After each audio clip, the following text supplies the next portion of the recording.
જય ભીમ, જય ભારત, જય સંવિધાન.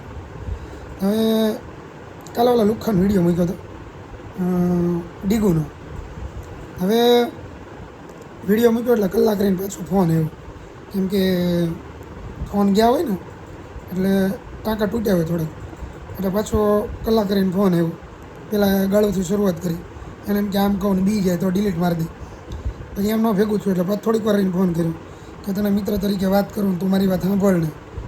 હવે શું છે કે આ બધા લુખ્ખા છે એ આપણી આગળ પ્રશ્નો લઈને આવે ને આપણને એમ કહે કે સાંભળ, એટલે આપણે થોડુંક મોટું મન રાખીએ અને સાંભળવું પડે. એટલે એની વાતચીત સાંભળી કે ભાઈ મને ઊંધું ચિત્ર દેખાડવામાં આવ્યું હતું, નામ હતું ને તેમ હતું ને, એટલે હું નાગદાનારે ભળી ગયો ને મારે બોલાઈ ગયું ને.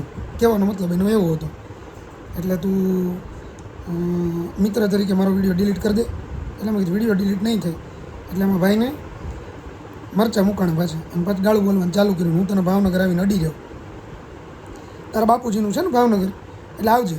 હા, કેમ કે આપણે હું આખું ગુજરાત ખાતે કરી લીધું છે. રાજકોટથી કોઈક ફોન કરે તો કે તને રાજકોટ આવીને અડી જાવ. ઓલા જિજ્ઞેશભાઈને ફોન કરીને પેલા ફાંકા માર્યા, મોટા મોટા હાથીનું પેટ ફાટી જાય એવા મોટા મોટા ફાંકા માર્યા. અને પછી જિજ્ઞેશભાઈને ફોન કરીને એમ કહેતો હતો કે તું મારું કે નામ જતો નહીં, હું તને ફોન નહીં કરું. કાં તો તને લીંડી ન રહેતી હોય તો સોલાવાને ફોન કરો છો, પછી પાછા એમ કે તો મારું નામ કે દેતો નહીં, હું તને ફોન નહીં કરું. તો તમારે ડોફાવ લુખાવ પહેલાં તમારે ફોન જ ન કરે. અને પાછું જે હરામખોરે આને નંબર આપ્યો હતો, હરામખોર એટલે ઓલો બાડો કચ્છવાળો નાગદાન, એ લુખાએ આને નંબર આપ્યો, એની હાટું તેને મને ફોન કર્યો. હવે પાછા એ બે ભળવા અંદર અંદર બાંધ્યા, બરાબર. હવે એ બે પાછા એકબીજાની હળિયું કરે છે. અને પછી પાછો મારી આગળ એ જ ભળવાની પછી મારી આગળ ખોદી મને પાછો એમ કહે છે કે હું 2 વખત લખાગઢ ગયો હતો, ત્યાં નાગદાનનો તો મેં મારી રીતે મેં એની માણી નાખી, હું ત્યાં લખાગઢ ગયો હતો એટલે એ મને મળ્યો નહીં. 2 વખત પાછો લખાગઢ ગયો ભાઈ આવડા ડીગુ, 2 વખત લખાગઢ ગયો. એ એવું કહે છે કે હું 2 વખત લખાગઢ ગયો પણ મને મળ્યો નહીં, નકર હું એને આમ કરી નાખત ને તેમ કરી નાખત ને, હાથીની વાહે હું એને સીવી લેત, એમ એવા એને ફાંકા માર્યા. અને એને એમ કે હું આવું કહું તો આ બીવે, એને એમ કે આમ કહું ને હું લખાગઢ ગયો હતો તો આ બીવે. અમને એવી તારી કોઈ બીક નથી, તારે તમ તારે ભાવનગર આવવું હોય તો આવી જાય, ફાંકા તે માર્યા જ છે, હું આવી જાય, આવજે તમ તારે ભાવનગર, અમને કોઈ વાંધો નથી, બરાબર.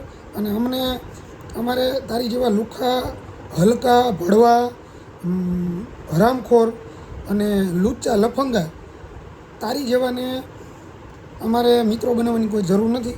એટલે મહેરબાની કરી અને આવી વાતો કરવી નહીં.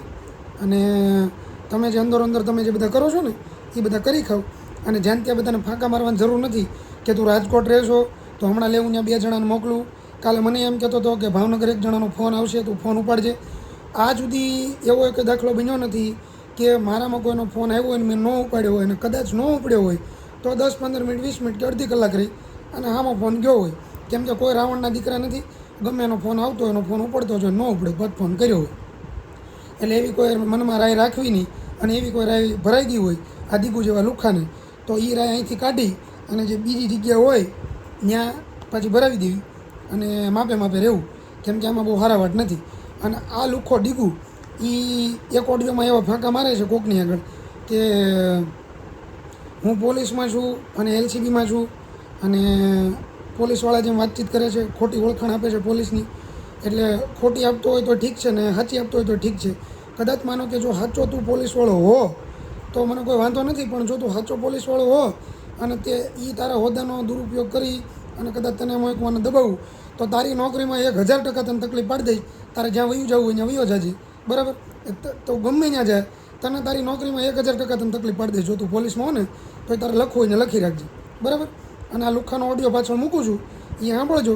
અને લુખ્ખાના નંબર ઉપર છે જરીક ન્યાય આપજો, બરાબર. જય ભીમ, જય ભારત, જય સંવિધાન. હાલો, કાપો હોય તો કાપી નાખ.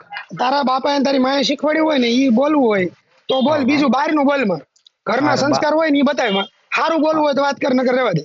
તો સાંભળ હવે ઘરના સંસ્કારો તે બતાવતો ને હા સાંભળ. બોલ, હા બોલ, ગાયક. તો એમ કે બાડાનો લુખ્ખો ને બાડાનો દાડિયો. હા તો બાડાની તું મેં પર્સનલી મારી દે છું નથી પણ ચોદ નાખી બરોબર તે એની હા થ્રુ પણ મારી મને વાત ફોન કર્યો હતો કે હું કામ મને ફોન કર્યો હતો? હા હું પણ તને મારી ઓળખતો હતો. વાત સાંભળ હું મારી શું વાત, કહું તું તને તું મારી વાત સાંભળ. તેથી તે મને 10-11 તારીખે ફોન કર્યો તે હા બાટાએ બોલ તને નંબર આપ્યો હતો ને બાટાએ તને કીધું હતું ને એટલે તું એનો દાડિયો થઈને જ તે મને ફોન કર્યો હતો. તો હવે તાર સાંભળવાનું મારી વાત કે નથી હા હું સાંભળવી હા બોલ બોલ હું સાંભળ મારી વાત મેં બાડાની તો મારી રીતે પ્રશ્ન નાખી હા અને બાડાનું 2 વાર ગઈ નહીં આવ્યો લખા કડી નો છેદ નહીં કરે બરોબર હા હા મારી રીતે હા બાકી એ મળી ગયો હતો ને તો એની તો મારે પહેલા હતી હા અને રહી વાત બીજી કે હા મારો વિડીયો તને કોને ક્યાંથી તે ચડાવ્યો મને એ તો કે તે મને ફોન હું કામ કર્યો હતો? હા તે મને ફોન કર્યો એટલે વિડીયો ચડાવ્યો. એમાં કે તું મારો બોસ થોડો, તારે મારે તને પૂછવાનું હોય કઈ કે હું તો વિડીયો તારો ચડાવું કે નહીં? તારે મને ફોન કરીને સીધી રીતે વાત કરાય ને. તે મને હા ફોન હા કર્યો, મેં તને એક હા ગાળ નહોતી દીધી. હું તારી હા યાર હા શાંતિથી જ વાત કરતો હતો. તે હા મારી યાર હા શાંતિથી વાત કરી હોત, હું તને શાંતિથી વાત કરત. તારે નાગદાનનું માણા બનીને તારે મને ફોન જ ન કરાય. અને કર્યો હા હોત પેલા તારે વાત હા જણાય કે સાંભળે ભાઈ હું સાંભળ વાત છે, સાંભળ હું મારી મેટર વાત છે. તારે પેલા ઈ સાંભળ જણાય કે હું સાંભળ મેટર મારી વાત છે, હું વાત છે, ઈ પેલા તારે જાણી લેવાય. હા પણ પછી તારે મને સાંભળ કહેવાય. હા સાંભળ મારી વાત મને આખું પિક્ચર દવડું દેખાડ્યું હતું બરોબર ત્યારે પણ એમ નહીં, પિક્ચર હા અવળું દેખાડ્યું.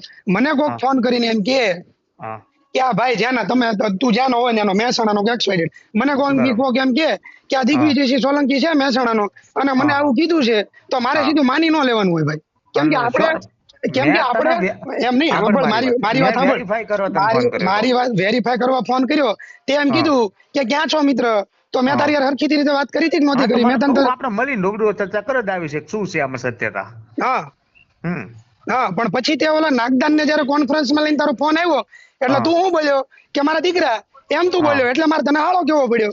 એટલે પછી આપણે કોકને એવું કહેતા હોય એટલે આમ એવો જવાબ મળે. તો સાંભળ હવે તને ફ્રેન્ડલી એક વાત કહું હા પછી તારી ઈચ્છા હો હા સલાહ નથી દેતો પછી તારી ઈચ્છા હા જો ફ્રેન્ડ માનતો હોય ડિલીટ કરી નાખ પછી તારી ઈચ્છા નહીં રાખવો નહીં, હોય તો ફ્રેન્ડ બ્રેન્ડ આપણે એક વખત થૂકાઈ ગયું ને એને હા ચાટવાનું ન હોય. તું માફી માંગ વાહ તો ડિલીટ થાય, નગર ન થાય. ના તો તારી માં તો મારવાની તારે તારી માનું ભોસડી જે ના હોય એ તારી માનું તો હો. તો કશો વાંધો એ નહીં તોડી તને લેજે. ભાવનગરમાં ના એ ઉભા રોડે એ દોડાવ મને કહેજે એ તારી હાથ પેઢીથી કાંઈ ન થાય, તોડી લેજે હો. હા હા હા